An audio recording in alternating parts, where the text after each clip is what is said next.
पूज्य महंत अवेद्यनाथ जी महाराज की स्मृति में इस महाविद्यालय का लोकार्पण का कार्यक्रम हम लोगों ने किया और एक वर्ष के अंदर ही इस महाविद्यालय में छात्रों की संख्या कितनी हुई है? 1400 बच्चे वर्तमान में इस महाविद्यालय में पढ़ रहे हैं। महाविद्यालय की यह प्रगति दिखाती है। मैं भी यहाँ महाविद्यालय के स्टेडियम के पेवेलियन में जो बालिकाएं पढ़ रही थी, मैं देख रहा था मोहरीपुर से लेकर के मिर्चाई टोला से लेकर के और कैंपियरगंज तक की बच्चियां यहां पढ़ रही थी। इतनी बड़ी संख्या में पूरे जंगल कौड़िया ब्लॉक से, चरगावा ब्लॉक से, गोरखपुर महानगर से, कैंपियरगंज विकासखंड से और कुछ महाराजगंज से भी बालिकाएं यहां पढ़ रही हैं, बालक भी पढ़ रहे हैं। एक शिक्षण संस्थान, अच्छा संस्थान खड़ा होने का लाभ क्या मिलता है? वह आज महंत अवेद्यनाथ महाविद्यालय के माध्यम से यहाँ पर चल रही शिक्षण प्रशिक्षण की गतिविधियों के माध्यम से हम देख सकते हैं। मैं इसके लिए महाविद्यालय परिवार को हृदय से बधाई देता हूँ और महाविद्यालय ने एक वर्ष में जो प्रगति की है, यह प्रगति निरंतर बनी रहे, इसके लिए एक वर्ष के बाद पुनः मैं यहाँ पर आया हूँ। स्टेडियम का लोकार्पण, यहाँ के नवनिर्मित प्रेक्षागृह का लोकार्पण करते हुए महाविद्यालय की अन्य आवश्यकताओं की पूर्ति करने में भी हम योगदान दे पाएंगे, इसके लिए आश्वस्त करने के लिए ही मैं महाविद्यालय के इस प्रांगण में आज आपके बीच में यहाँ पर आया हूँ। भाइयों बहनों, डबल इंजन की भारतीय जनता पार्टी की सरकार बिना भेदभाव के शासन की योजनाओं का लाभ समाज के हर तबके को दे रही है और इसीलिए हर महीने किसी एक कार्यक्रम को लेकर के डबल इंजन की सरकार आती है। हम सब जानते हैं कि वर्तमान में सेवा पखवाड़ा का कार्यक्रम चल रहा है और जो 17 सितंबर इस देश के यशस्वी प्रधानमंत्री नरेंद्र मोदी जी के जन्मदिन से लेकर के कल 25 सितंबर की पंडित दीनदयाल उपाध्याय जी का जन्मदिन और 2 अक्टूबर राष्ट्रपिता महात्मा गांधी का जन्मदिन है। 15 दिन का ये जो कार्यक्रम है, इस सेवा पखवाड़े के क्रम में आज दिव्यांग जनों को कृत्रिम अंग उपकरण वितरण का कार्यक्रम भी है और आज यहाँ पर मुझे 700 ऐसे दिव्यांग जन से संबंधित उपकरणों को वितरण करने का अवसर भी प्राप्त हुआ है, जिसमें 100 मोटराइज्ड ट्राइसाइकिल हैं, 50 ट्राइसाइकिल हैं, 50 व्हील चेयर हैं, 200 स्मार्ट केन हैं, 100 कान की मशीन है, 50 MR किट हैं, 50 लेप्रोसी किट हैं, 100 विभिन्न प्रकार के यथा पैर कैलिपर्स आदि दिव्यांग जन में आज यहाँ पर वितरित किए गए हैं। यह पंडित दीनदयाल उपाध्याय जी और उन जैसे महापुरुषों की जिनकी सोच देश के बारे में थी, जिनकी सोच गांव, गरीब, किसान, नौजवान, महिलाएं और समाज के प्रत्येक नागरिक के बारे में थी, उनके प्रति एक सच्ची श्रद्धांजलि है जिन्होंने देश के लिए अपना जीवन जिया। और भाइयों बहनों, महंत अवेद्यनाथ महाविद्यालय एक ऐसे स्थल पर है जहां पर 5 बार जहां से सांसद के रूप, विधायक के रूप में पूज्य महंत अवेद्यनाथ जी ने यहाँ की जनता जनार्दन का की सेवा की, उनका मार्गदर्शन किया और 4 बार यहाँ की जनता जनार्दन ने उन्हें सांसद के रूप में चुन करके निरंतर उनका आशीर्वाद देती रही। ये महाविद्यालय ग्रामीण क्षेत्र के विकास में एक महत्वपूर्ण भूमिका का निर्वहन कर रहा है और इसलिए शिक्षा ही नहीं बल्कि राष्ट्रीय शिक्षा नीति हमें शिक्षा के साथ साथ उन तमाम क्षेत्रों में आगे बढ़ने के लिए एक नई प्रेरणा प्रदान करता है। खेल आज उस दिशा में किए जाने वाले प्रयास का एक नया हिस्सा है। वैश्विक मंच पर देश की सामर्थ्य का प्रदर्शन करता है हमारा खिलाड़ी। नेशनल मंच पर प्रदेश के सामर्थ्य का प्रदर्शन करता है हमारा खिलाड़ी और इसीलिए प्रदेश की सरकार ने तय किया कि हर गांव में खेल का मैदान हो।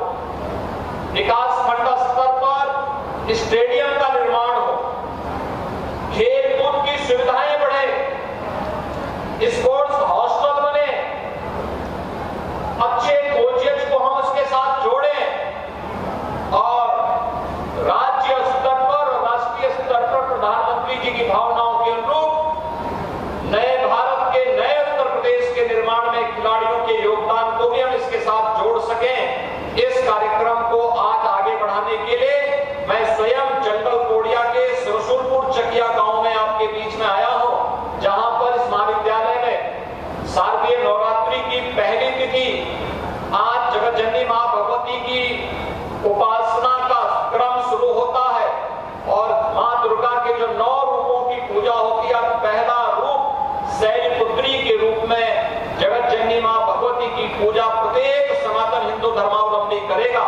उन स्थितियों में अपने सामर्थ्य और अपनी शक्ति के प्रदर्शन करने के लिए एक अच्छा स्टेडियम भी यहाँ पर प्राप्त हो रहा है। मैं इसके लिए कैंपियरगंज विधानसभा के सभी भाइयों बहनों को, जंगल कोडिया विकास खंड से जुड़े हुए सभी भाइयों बहनों को और इस महाविद्यालय से जुड़े हुए सभी छात्र छात्राओं को हृदय से बधाई देता हूं, अपनी शुभकामनाएं देता हूं। ये जो सुविधा आपको प्राप्त हो रही है, इसका हमें लाभ भी लेना चाहिए। यहाँ पर जो ट्रैक बनाया गया है, कुश्ती हॉल बनाया गया है, टेबल टेनिस के लिए भी जो प्रेक्षागृह बनाया गया है, अन्य आउटडोर और इंडोर गेम्स, इन सब के लिए उस प्रकार का मंच दिया गया है। मैं उच्च शिक्षा विभाग से कहूंगा कि उस प्रकार के कोचेज और यहाँ से जोड़े, बच्चों में उसकी अभिरुचि पैदा हो और अच्छा होना चाहिए कि विधानसभा स्तर पर जो विधायक खेलकूद प्रतियोगिता प्रारंभ होने जा रही है, उसका फाइनल अगर यहाँ पर विधानसभा स्तर का फाइनल के कार्यक्रम यहाँ पर संपन्न हो, विभिन्न गांव, न्याय पंचायत और फिर विकास खंड स्तर और नगर पंचायत स्तर की जो टीमें निकलेंगी, उनकी परस्पर प्रतिस्पर्धा का कार्यक्रम यहाँ पर हो तो अच्छा होगा, जिससे खेल कूद की गतिविधियों को आगे बढ़ाने में मदद मिलेगी। आज भारत दुनिया के मंच पर अपनी एक नई पहचान के साथ आगे बढ़ रहा है। हमें नए भारत के साथ अपने आप को ले जाना पड़ेगा और नए भारत के नए उत्तर प्रदेश के लिए ही हम अपने युवाओं को पूरी तरीके से डिजिटल प्लेटफॉर्म पर आगे बढ़ाने का कार्य कर रहे हैं। आपने देखा होगा यहाँ पर हम लोग स्मार्टफोन भी वितरित किए हैं दिव्यांगजनों को। स्मार्टफोन में बच्चे बीए के हैं, बीएससी के हैं, एमए, बीकॉम के हैं और अन्य तमाम टेक्निकल कोर्सेज के साथ वे बच्चे जुड़े हुए हैं, लेकिन उनको स्मार्टफोन के साथ जोड़ने का काम हुआ है। राज्य सरकार ने तय किया है कि राज्य के अंदर हम लोग प्रदेश के सभी युवाओं को जो स्नातक और परास्नातक की पढ़ाई कर रहे हैं, उन्हें टैबलेट अथवा स्मार्टफोन देने का काम करेंगे और 2 करोड़ युवाओं को वर्तमान में टैबलेट और स्मार्टफोन देने के कार्यक्रम युद्ध स्तर पर चल रहे हैं। ये स्मार्ट युवा आज की आवश्यकता है। प्रदेश के युवाओं को प्रतियोगी परीक्षाओं के लिए कहीं बाहर न जाना पड़े। अभ्युदय कोचिंग की सुविधा हम लोग यहीं पर उन्हें उपलब्ध करवाने का कार्य भी कर रहे हैं। अभ्युदय कोचिंग के माध्यम से प्रदेश के युवाओं को मेडिकल की हो या इंजीनियरिंग की, यूपीएससी की तैयारी हो या फिर एनडीए या किसी भी अन्य प्रतियोगी परीक्षा की तैयारी के लिए उसे फिजिकली भी और वर्चुअली भी इस प्रकार की सुविधा हमें उपलब्ध करवाने के लिए हम प्रतिबद्ध हैं। और मैं महाविद्यालय के प्राचार्य जी से भी कहूंगा, कार्य होना चाहिए कि कम से कम अगर महाविद्यालय के समय के बाद आसपास के क्षेत्र के बच्चों के लिए हम लोग यहाँ पर फिजिकली और वर्चुअली अभ्युदय कोचिंग की क्लासेस भी अतिरिक्त प्रारंभ करा सकें तो हमें इस दिशा में प्रयास करना चाहिए, क्योंकि बीए, बीएससी, बीकॉम के सेकेंड ईयर के बच्चे यहाँ पर होंगे अभी से तैयारी करेंगे। थर्ड ईयर में जाने पर, फाइनल ईयर में जाने पर प्रतियोगी परीक्षाओं की तैयारी के लिए जब ये फील्ड में आगे बढ़ेंगे तो आसानी से यहाँ पर जैसे पाठ्यक्रम इनका समाप्त होगा तो पाठ्यक्रम संपन्न होने के साथ ही, डिग्री मिलने के साथ ही इनका कहीं ना कहीं किसी न किसी सरकारी नौकरी में या किसी न किसी क्षेत्र में इनका समायोजन होगा। और इसलिए इसके लिए कैरियर काउंसलिंग का भी एक प्लेसमेंट का सेल भी महाविद्यालय स्तर पर स्थापित करके उसे आगे बढ़ाने की आवश्यकता है। आज इस समय बदल चुका है, हमें समय के अनुरूप चलना होगा। और इसके लिए जो यहाँ पर विकासखंड स्तर पर, मुझे याद है कि नाग पंचमी के अवसर पर यहाँ कुश्ती होती है, जंगल कोड़िया में बहुत अच्छी कुश्ती होती है। तो नाग पंचमी के अवसर पर जो कुश्ती की प्रतियोगिता हो उसको महाविद्यालय ऑर्गेनाइज कराए और महाविद्यालय के स्तर पर लोकल पहलवानों को गांव-गांव में न्याय पंचायत स्तर पर 3 दिन का कार्यक्रम चले, यहाँ की मैट का उपयोग करें और महाविद्यालय के स्तर पर इस प्रतियोगिता को आगे बढ़ाने का कार्यक्रम हो। यहाँ के ब्लॉक प्रमुख, पूर्व प्रमुख, जनप्रतिनिधियों का सहयोग लेकर के अगर एक कार्यक्रम आगे बढ़ाएगा तो खेलकूद की प्रतियोगिताओं के साथ आम जन का जुड़ाव भी महाविद्यालय के साथ होगा। महाविद्यालय के लिए रसूलपुर चकिया गांव ने यहाँ पे लगभग 10 एकड़ खेती दी थी, 10 एकड़ जमीन दी है। मैं रसूलपुर चकिया के सभी ग्रामवासियों का, वहां के ग्राम प्रधान का हृदय से धन्यवाद दूंगा कि उन्होंने अपनी ग्राम पंचायत में इतना अच्छा महाविद्यालय निर्माण करने के लिए और बच्चों के भविष्य को बनाए रखने के लिए इतना अच्छा केंद्र यहाँ पर दिया है। और एक महाविद्यालय यहाँ पर आज इस क्षेत्र के बच्चों को उत्तम शिक्षा, खेलकूद की प्रतियोगिताओं के साथ साथ प्रतियोगी परीक्षाओं की तैयारी करने के लिए उत्तम मंच प्रदान कर रहा है। आज हमें राष्ट्रीय शिक्षा नीति के अनुरूप अपने आप को ढालना होगा और उसके अनुरूप महाविद्यालय स्तर पर भी वह प्रक्रिया तेजी के साथ आगे बढ़नी चाहिए। हमें नए दौर के साथ अपने आप को ढालना पड़ेगा। अपने महाविद्यालय में, विद्यालयों में जो हमारा युवा है उस युवा को समय के अनुरूप आगे बढ़ाने का कार्य करना होगा और जिस भी फील्ड में उसकी रुचि है उसके अनुरूप वातावरण और उस प्रकार के कार्यक्रमों को ला करके उसके लिए एक नया मंच देना पड़ेगा। आज भाइयों बहनों, उत्तर प्रदेश जिस दिशा में आगे बढ़ा है, पहली बार लग रहा है उत्तर प्रदेश के अंदर एक तरफ सुदृढ़ कानून व्यवस्था की स्थिति है तो देश और दुनिया का हर निवेशक आज उत्तर प्रदेश में निवेश करने के लिए इच्छुक दिखाई देता है। ये निवेश हमारे लिए प्रदेश के अंदर ढेर सारे लोगों के लिए रोजगार का सृजन और नौजवानों के उज्जवल भविष्य का एक माध्यम बनता है। इंफ्रास्ट्रक्चर डेवलपमेंट के बड़े बड़े कार्य हो रहे हैं। आज से 8 साल पहले, 7 साल पहले क्या स्थिति थी? एक वीरानी सी थी। जो उद्योग थे वे भी बंद हो रहे थे, लेकिन विगत 8 वर्ष के अंदर प्रधानमंत्री मोदी जी के विजन के अनुरूप जो कार्य प्रारंभ हुआ, आज गोरखपुर में सायकाल आप देखेंगे फर्टिलाइजर की लाइट जगमगाती हुई आपको दिखाई देती होगी और गोरखपुर का फर्टिलाइजर कारखाना नए भविष्य को हमारे युवाओं का ध्यान आकर्षित करता है। एक उत्तम स्वास्थ्य का एक केंद्र पूर्वी उत्तर प्रदेश के गोरखपुर में बन चुका है। जंगल कौड़िया से लेकर के सहजनमा के बीच बना बाईपास इंफ्रास्ट्रक्चर डेवलपमेंट का एक नया मॉडल है। गोरखपुर महानगर से लेकर के सुनौली तक 4 लेन की बन रही है सड़क, अब 6 लेन में बदल रही है। इंफ्रास्ट्रक्चर का एक नया मॉडल दे रहा है। गांव-गांव की सड़कें, मुझे याद है जब 1993-94 में इस क्षेत्र में मुझे पहली बार आने का अवसर प्राप्त हुआ था, तब मैं उस समय देखता था सड़कें नहीं थी, गांव-गांव में कच्ची सड़कें थी। बरसात के समय जीप नहीं चल पाती थी, गाड़ी नहीं चल पाती थी, ट्रैक्टर से खिंचवाना पड़ता था। आज मैं देख रहा था गांव-गांव में 2 लेन की सड़कें बन रही है, पक्की सड़कें बन रही है, आवागमन आसान हुआ है, लोगों के लिए और भी सुविधाजनक स्थिति बनी है, अच्छे केंद्र विकसित हो रहे हैं। ये सभी पूरे प्रदेश के अंदर विकास की से एक नई कहानी कहानी को कहता है। जैसे गोरखपुर में रामगढ़ ताल आज विकास के एक नया मॉडल के रूप में विकसित हो रहा है। हमारे आसपास के ताल है। अमृत सरोवर की एक नई परिकल्पना प्रधानमंत्री जी ने की।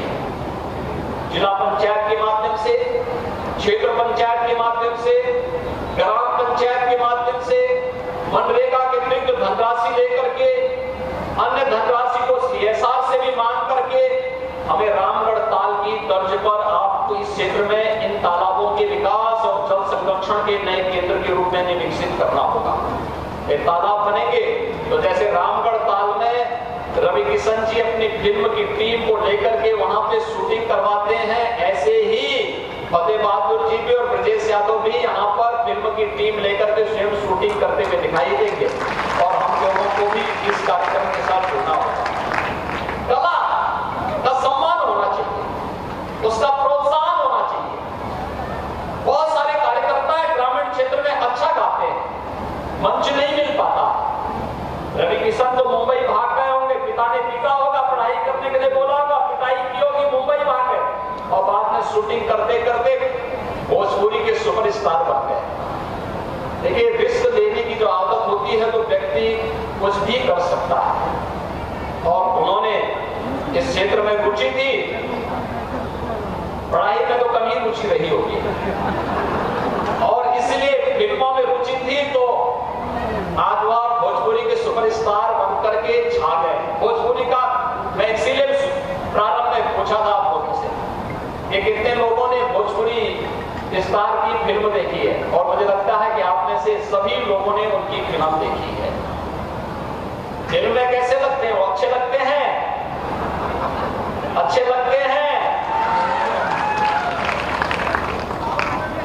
तो इसीलिए रवि किशन की इन फिल्मों को देखने का अवसर आपको मिला। रवि किशन जी ऐसे फिल्मों को प्रोत्साहित करने का कार्य आपके गांव में अमृत सरोवर के तट पर भी आपके साथ कर सकते हैं, बशर्ते आप अपने गांव को स्वच्छ और सुंदर बनाए रखें। आज से शारदीय नवरात्रि प्रारंभ हो रही है, 4 अक्टूबर को विजयादशमी भी है। पर्व और त्योहारों का मतलब स्वच्छता के साथ जोड़ना चाहिए। याद रखना, माँ भगवती की कृपा तभी होगी, माँ भगवती की अनुकंपा हम पर तभी होती है, वो आदि शक्ति भी है। आदि दुर्गा के रूप में उसकी पूजा करते हैं। महाकाली, महासरस्वती और महालक्ष्मी के रूप में भी हम उसकी पूजा अनुष्ठान करते हैं। उसकी कृपा तभी होगी जब स्वच्छता होगी। अपने गांव को साफ सुथरा रखना, गांव के पगडंडियों पर गंदगी नहीं होनी चाहिए, कचरा नहीं होना चाहिए, खुले में शौच नहीं होना चाहिए, नालियां साफ सुथरी होनी चाहिए। गांव के लोगों को सामूहिक रूप से श्रमदान के माध्यम से साप्ताहिक अभियान का क्रम बनाना चाहिए। गांव-गांव में स्वच्छता होगी तो बीमारी नहीं होगी, बीमारी नहीं होगी, व्यक्ति स्वस्थ होगा। तो जो पैसा बीमारी में खर्च होता है वह पैसा आपका बीमारी पे खर्च न होकर के विकास पे खर्च होगा, लोगों को स्वावलंबन की ओर अग्रसर करने में खर्च होगा। आज गांव-गांव में LED स्ट्रीट लाइट दिखाई दे रही है, ये इसलिए जिससे गांव अच्छा लगे, नगर अच्छा लगे। और तभी जब हम इस माह में स्वच्छता के कार्यक्रम को विशेष प्राथमिकता के साथ लेंगे, तभी तो इंसेफ्लाइटिस जैसी बीमारी का भी समाधान हुआ है। अगर वही गंदगी होती तो मस्तिष्क ज्वर से हजारों मौतें होती थी बीआरडी मेडिकल कॉलेज और आसपास के जनपदों में। आज मौत 0 पे पहुंच गई है और इसीलिए आप सभी गांव में साफ सफाई का ध्यान रखेंगे। सभी लोग हाथ करके उठा करके मुझे बताएंगे नवरात्रि में गांव में स्वच्छता का अभियान चलाएंगे। सभी छात्र छात्राएं भी और गांव में आए हुए लोग भी, हर गांव में स्वच्छता का अभियान चलना चाहिए और फिर पर्व शांतिपूर्ण तरीके से पर्व और त्योहार भी मनाया जाना चाहिए। मां दुर्गा की पूजा भी हो, रामलीलाओं का मंचन भी हो, शानदार तरीके से अपनी कला को और अपनी स्मिता को संरक्षित करते हुए मैं आगे बढ़ाने का कार्य करना चाहिए। तभी विजय उत्सव जैसे पर्वों का आनंद हम